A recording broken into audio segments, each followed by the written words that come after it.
Good morning, everyone, and welcome to the Windward Buddhist Temple's virtual Dharma service.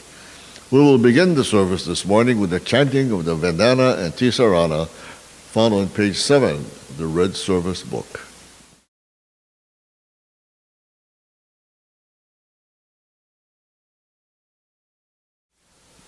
Namo tassa bhagavato arahato samma sambuddhassa. Homage to him, the exalted one, the enlightened one, the supremely awakened one. Buddham saranam gacchami, Dhammam saranam gacchami, Sangham saranam gacchami. I go to the Buddha for guidance. I go to the Dharma for guidance. I go to the Sangha for guidance. Namo Amida, Namanda, Namanda, Namanda.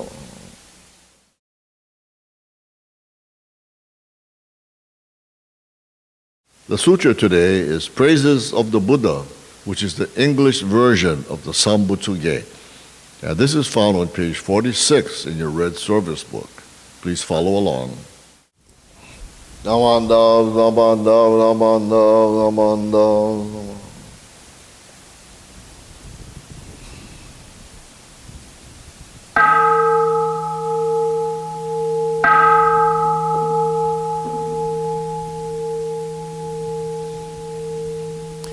Your face shines in great splendor, boundless, wondrous dignity, such the greatness of your light, beyond all comparison,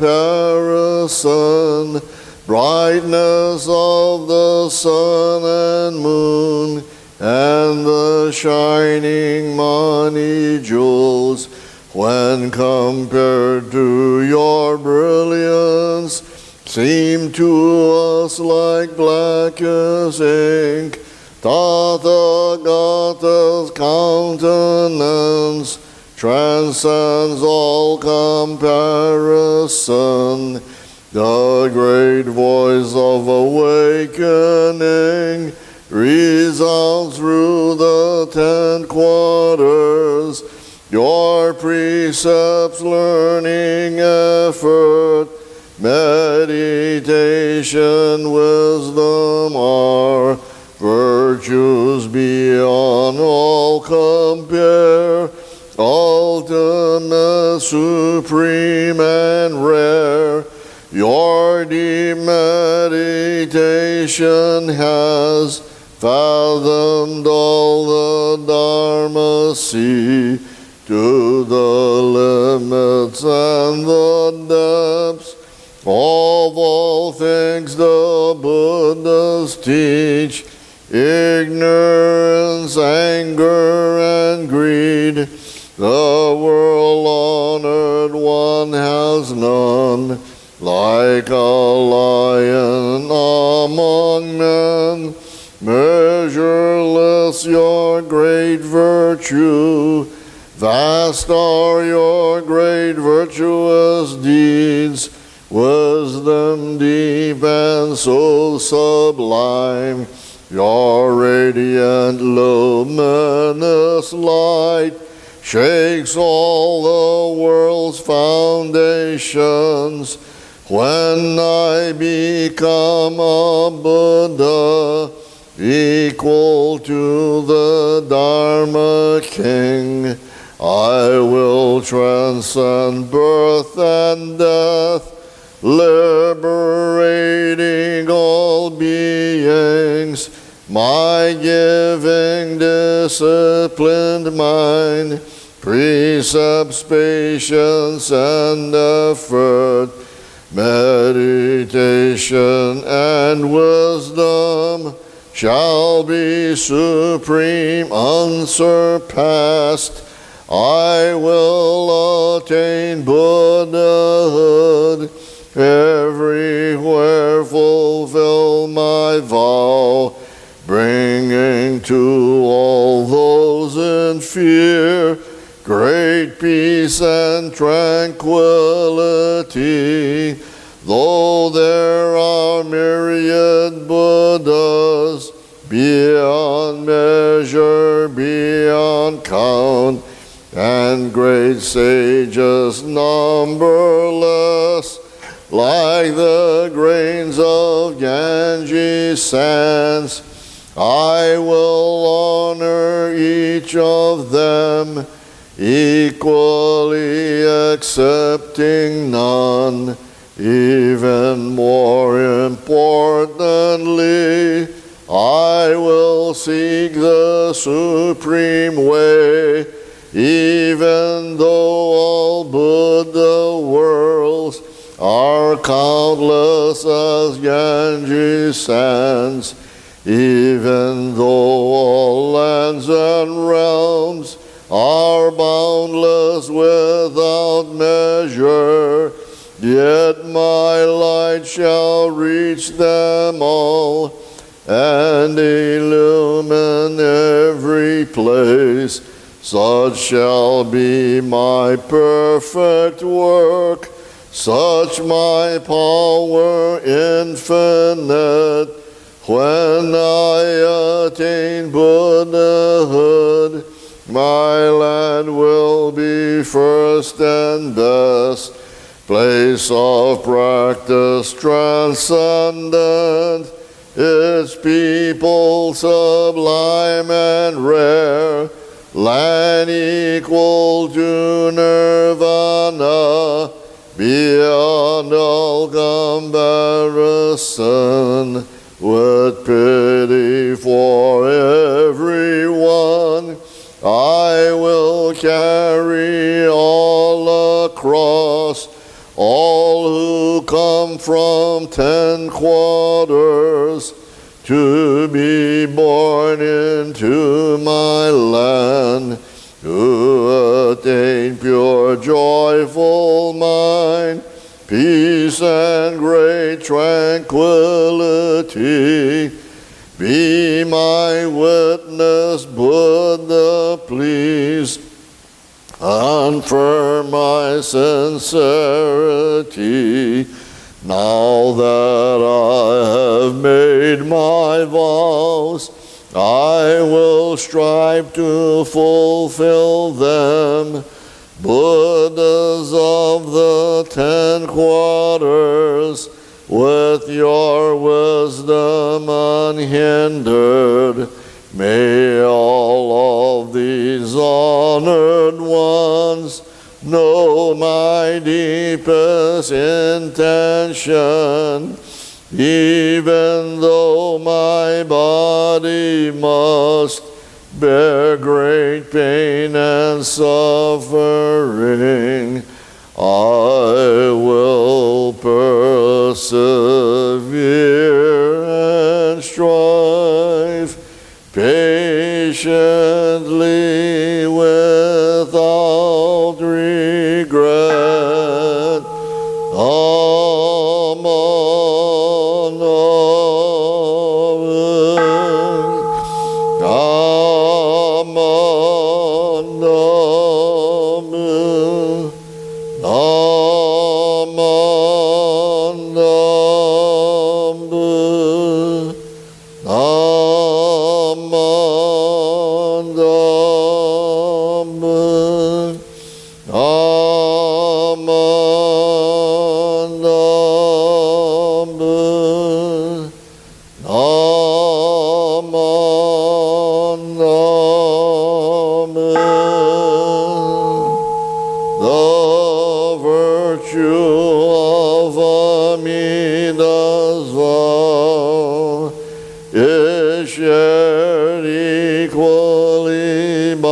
all, together attaining awakened mind, we are born in the land of peace.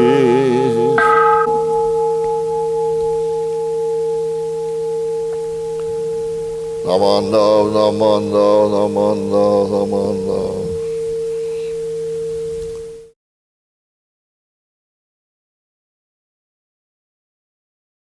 For today's recitation, we will do the reading from the Dhammapada. This is the Dhammapada, the path of religion pursued by those who are followers of the Lord Buddha. Good people shine from afar like snowy mountains. Bad people are concealed like arrows shot in the night.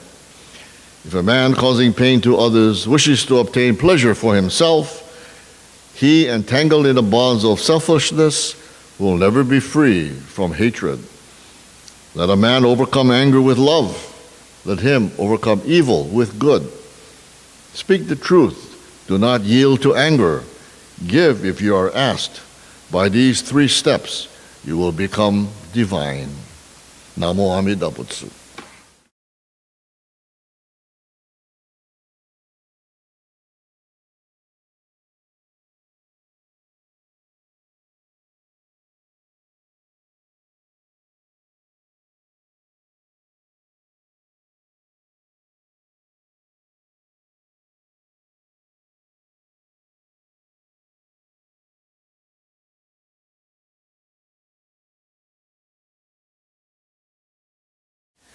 Well, good morning.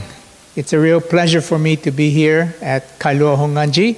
This is actually the first time I've been in this new structure, this new temple. I've been to the old one many, many times, but of course this has been around now for several years, but this is my first time here, so it's a real pleasure to be here in this new temple. I want to thank Reverend Sumikawa for inviting me. He's an old friend, and I don't think too many people know this, but he is a hip-hop singer. And years ago, I wrote a hip-hop called Shinran Baby, He Broke the Rules. And Bert and I have actually performed it several times now at different places. So far, no Grammy Award or anything like that, but anyway, you should know that Reverend Sumikawa is a great hip-hop performer. One of the reasons why I wrote that hip-hop is because it seems to me that temples need music for younger people. We have music for older people. We have the old Gathas that have been around for many, many years, and we still write new Gathas, to be sure, but they're still done in the kind of old hymn style. And, I love them because I'm older, but I wonder how much of the music really speaks to younger people. And it seems to me that music is such an important part of any religious institution, be it a church or a temple. And what Buddhist temples need, I think, if they want to attract younger people, is to have younger people's music, like hip-hop or rock and roll or whatever. And we have a lot of music talent, in our temple membership. And I think they should be encouraged to write new Buddhist music with a beat that resonates with younger people. And this can contribute, I think, to making the temple service much more interesting, much more relevant to a younger audience. I had suggested this to a group of Pacific Buddhist Academy students years ago. Bert was with the Betsuin Temple at the time, and I think he saw the performance that the students put on, and it was fantastic. It was really great. They had the place rocking. I mean, everybody was moving to the beat. And the words, the students themselves wrote the lyrics, wrote the words. And, when I read the lyrics, I thought, this is standard Jodo Shinshu teaching. The teaching was still very traditional. But the style of the music, the way how it was presented was totally new. And I think we need to have this kind of combination of old traditional materials, but they can be packaged or delivered in a new way. And in terms of music, we have so many choices to do the music now in the way that young people really can relate to that kind of music. So today I want to play off of this whole idea of traditional and new. And I want to talk about tradition. What is tradition? And temples are really the preservers, the conservers of tradition. We do many, many things that go back many years, sometimes even centuries. We chant chants that are really, really old, centuries old. We chant them in ways that are very traditional. Sometimes, I think most times now, again, for a younger audience, people don't understand what the chants are or what the sutras are saying because we chant them in this very old-fashioned way. So why do we continue to do that? Well, we do that because one understanding of tradition is that you do things the way how you've always done it. You don't do anything new, just do it the way how you've done it. And so often, I've seen this happen in temple congregations. Somebody will make a suggestion about doing something in a kind of a maybe radically different way, and there will be great opposition. And if you ask people, why don't you want to do it in a different way? The answer often is, because we've never done it that way before.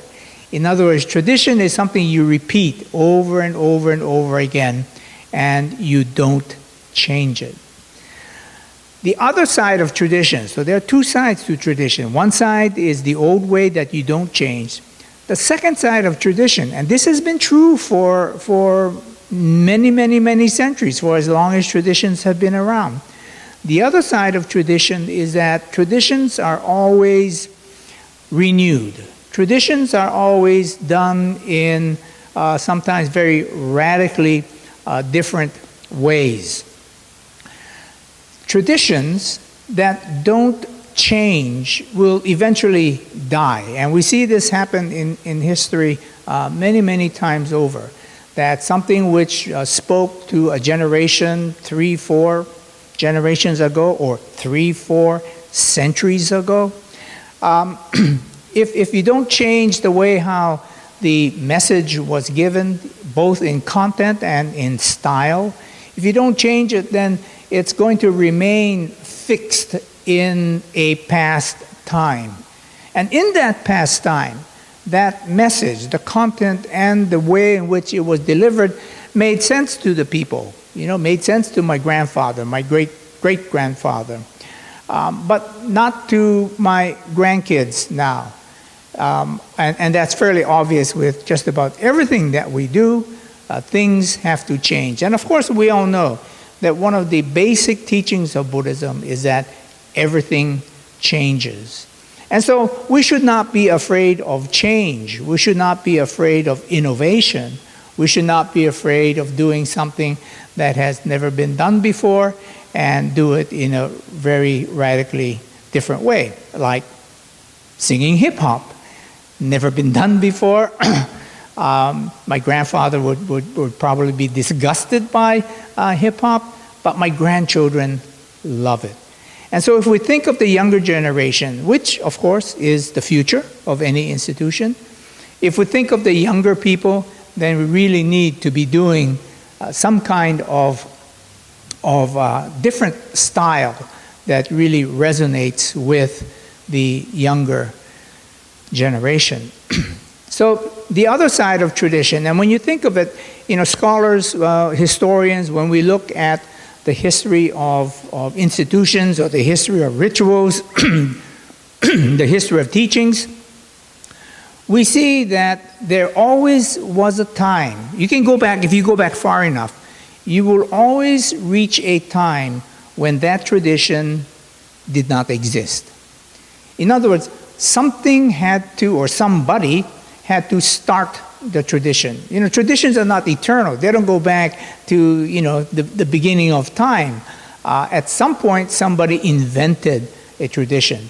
And so historians speak about the invention of tradition, and it happens all the time. And that's how traditions stay alive. You get invented and reinvented, making it something that will speak to the current generation. Look at Shinran himself. In his time, he was a radical. He broke away from the conservative Tendai tradition in which he was trained, and he was a priest, a Tendai priest, full of all kinds of rituals. And his time, he thought that there had to be something new, something different, and so he broke away. This is why the hip hop that we do together is called Shinran Baby. He broke the rules, because he did break the rules. He got married. Can you imagine? The Buddhist priesthood was always celibate. The idea that a Buddhist priest would get married was so radical, which is why Shinran got exiled, because he was doing something that was so radical. He ate meat. That's not something a Buddhist priest is supposed to do. Traditionally, if you look at tradition in the old conservative way, the only kind of food that a priest should eat, a monk should eat, was vegetarian. And so there were all of these customs that were very old, very traditional, but Shinran broke from those traditions and came up with something new. And again, if we don't do that, then those traditions will really die. So I want to give you another example of the invention of tradition, or innovating or coming up with something new. And that has to do with something that my family has been doing for 40 years. Last year, for the first time in 40 years, we didn't do it because of the pandemic, but we make mochi the old-fashioned way. So on the side of tradition in my family, when we make mochi, we do it the old way, the way how my grandfather did it, the way how my father did it. And now I'm the old one in the family, and so I'm responsible for maintaining and continuing the tradition. So we live out in the country, so we can make fire. We can burn, use firewood, and we steam the rice over, big pots of water on the traditional wooden boxes, the seido. Put the rice in, so we steam the rice. And after the rice is steamed, we take it and we dump it into a big usu, the mortar. And then we take these large wooden mallets, hammers, and we pound the mochi. Very old-fashioned. That's how my grandfather did it. Why do we do it now? Because that's how it was always done. And so some of the younger people in my family say, hey, why don't you get a mochi making machine? The conservative in me says, no mochi making machine. That's cheating. That's the modern way. No, we're going to do it the old way, the way how we have always done it. So again, that's the side of tradition that is old and doesn't change. Now, the other thing that we do in my family is after we make the mochi, we have a very traditional New Year's breakfast. We make ozoni. Many of you be familiar with that New Year's soup. And in my family, when I was growing up, my father used to say, the tradition in Japan is that the men in the family make the ozoni. So I grew up with my father every New Year's morning, seeing him standing by the stove, making the ozoni, and then we would eat it. After my mother died, my wife and I decided to have New Year's breakfast at our house instead of us going to my father's house, my parents' house. And so on that first New Year's after my mother died, we had it all planned. Okay, Dad, you're going to come over, 8 o'clock, okay? We'll do it the way how we've always done it. The only thing we're changing is the place. We're going to have it at our house instead of at his house. So that morning he comes, he walks into the kitchen, and he looks around and he says, "Where's the stuff for the ozoni?" And my wife and I are surprised. We say, "Well, I thought you make the ozoni. You told us that tradition was that the men make the ozoni. You make the ozoni." "Yeah, but," he said, "Mom always prepared the ingredients." And then I figured out, so all these years, all you did was you put it in the pot. He said, "Yeah." So that year, we were not able to have ozoni because we didn't have the ingredients later. So the following year, we figured it out. So my wife would do what my mother did, which is chop up all the vegetables and have everything ready. My father would walk in New Year's morning and then make the ozoni by putting all the prepared ingredients into the pot. So that obviously was a case in which the tradition, as he said, it was, turned out not really to be anybody else's tradition. It was just his tradition. It was just very, very personal. I don't think in other families people would say, "Oh, the men make the ozoni." So now both of my parents are gone, and so now we still have the mochi pounding, and we still have the New Year's meal. My son is married to this wonderful girl that he met in college. They have two children, so I have 2 grandsons, and so every New Year's we meet for the New Year's breakfast. But about 5 years ago, my daughter-in-law, very modern woman, my daughter-in-law said, "You know, every year when it's time to drink the sake, we drink from the same cup." I said, "Yeah, that's right. And we start from the oldest male, me first, go down to my son, and then after the men are all finished drinking that ceremonial cup of sake, then the women do it. You know, that's the tradition." And she said, "Well, there are 2 things wrong with that." So I thought, uh-oh, we're in for it now. She said, "First of all, it's not very hygienic for us to be drinking from the same cup. We shouldn't be drinking from the same cup. We're passing germs to each other." In this time of pandemic, of course, you know, that really is something that we pay attention to. But this is like, 5-6 years ago. But she was still conscious about, being very careful and healthy, about having healthy practices so that we don't drink from the same cup. So she said, we really shouldn't be doing that. So I thought, okay, I have to make a decision here. Either I say, "Sorry, we're going to do it the old way because that's the way we've always done it," or I can say, "You know what? Your modern sensibilities tell you that we shouldn't use the same cup. So let's use different cups." Now, fortunately, my wife collects sake cups, so we just pulled out all the sake cups. And so now we each have our own sake cup. And she was very happy. So we poured everybody's cup, drink from everybody's cup, good. And then she said, the second thing wrong is you start from the oldest male and you go down the line, and then you go to the female. She said, that's so sexist. So I thought, okay, another decision moment. I can say, that's the way how it is, and that's the tradition, and that's what we're going to do. Or I can say, okay, these are different times. We actually have different values about the place and the role of women. And so if we want to keep this tradition alive, we need to modify it and make it more modern. So I said, all right, so we're going to start with the women then. So we'll start with my wife, who's the oldest, go down to my daughter-in-law, who's next, and after the women are all finished, then it comes to me, my son, and my grandsons. So I said, happy? She said, yeah, but do we have to do it by age? I thought, oh no, another one.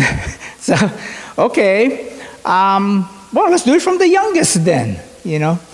And so our tradition now, and we've been doing this for the last 5 years or so, our tradition is every year we do a different order. Sometimes we start with the grandkids, sometimes we start with me, sometimes we start with my wife, sometimes, you know, we just mix it all up so that we don't have a fixed way in which we do the tradition of drinking the sake and having our New Year's breakfast. Now, as I thought about it, you know, there's going to come a time when I'm not going to be around. I'll be gone, dead and gone. My wife will be gone. And then this will fall on my son and my daughter-in-law. And they're going to do it the way how it makes sense to them in terms of their value system, in terms of gender equality, in terms of ageism and all of that. And I thought, you know, this is really good because by making this change, what are we doing? We're guaranteeing that even when my wife and I are gone, they're still going to do the New Year's breakfast. If we insisted on doing it the old way, after we're gone, they're going to say, no, we don't have to do it. That was really, you know, terrible way of doing it in terms of the gender hierarchy and all of that. And so what we have done now is we have ensured that they are going to continue to the tradition in whatever way they deem is reasonable to them and makes sense to them. And that way, the style will be different, but the content will still be the same, and that is the New Year's breakfast, starting off with the drinking of osake.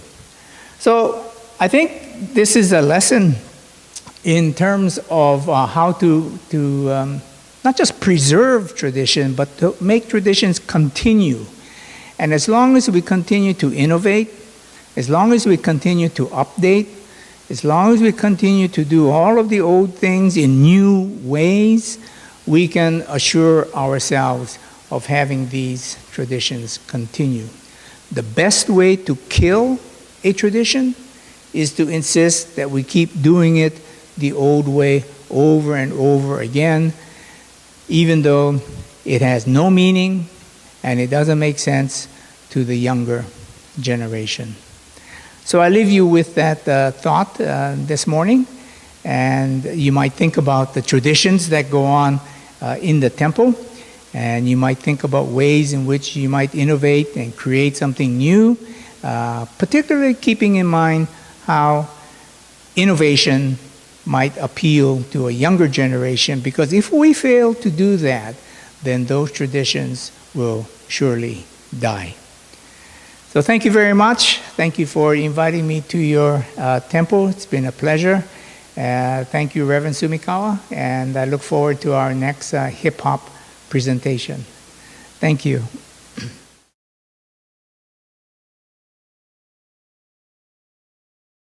We will conclude today's service with the Gatha Amida's Land, followed by the Nembutsu.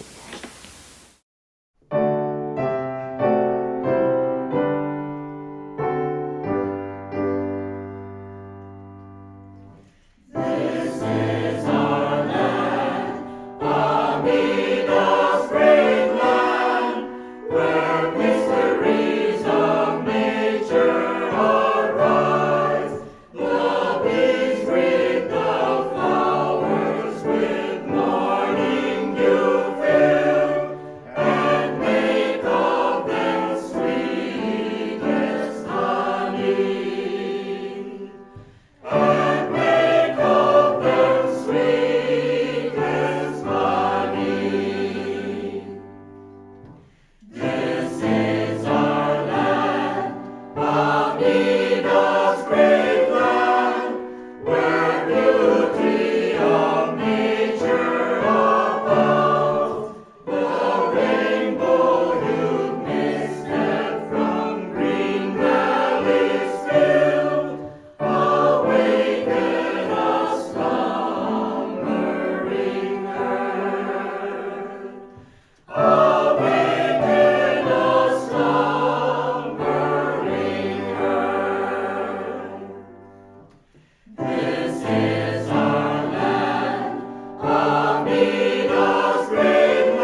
Namo Amida. Namo Amida. Namo Amida Butsu. Namo Amida Butsu. Namo Amida. Namo Amida Butsu.